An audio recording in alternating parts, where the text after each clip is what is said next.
दानिया जोंहा फैगोन आर'ज मेथाइ खनखांनानै रायसननाय मोनथिना न'खरनि हांखो फरायना लादो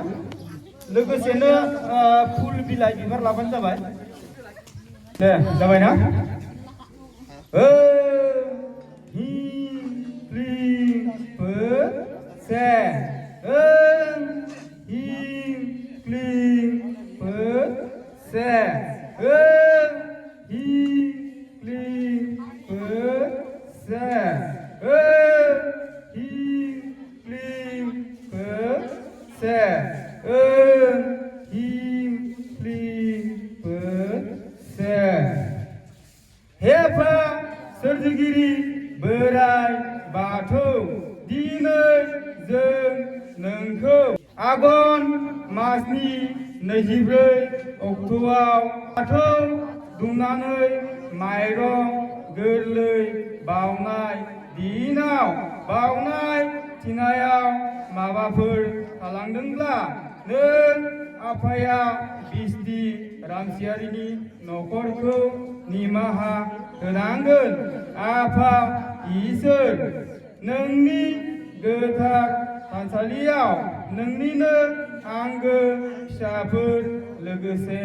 लाफानानै जों बयबो ज' जाना गोसो गोरबो बावनानै नोंनिनो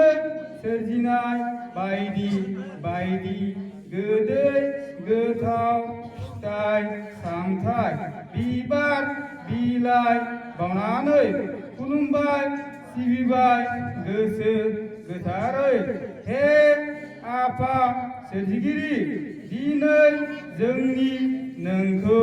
हांख्रायनायाव खुलुमनायाव बावनायाव सिबिनायाव थालांनाय गोरोन्थिफोरखौ निमाहा होदो आफा नों जोंखौ नोंनिनो फिसा होननानै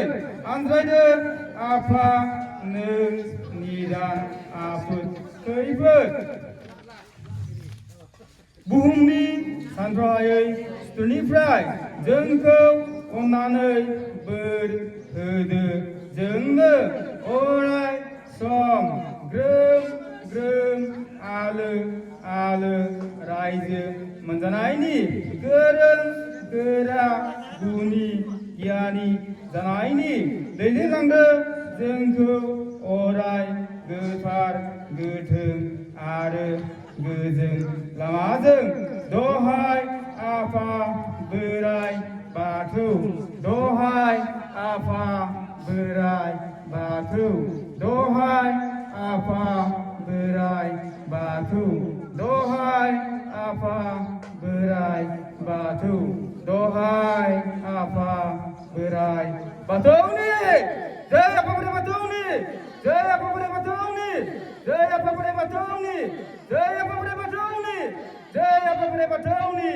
जय जाथों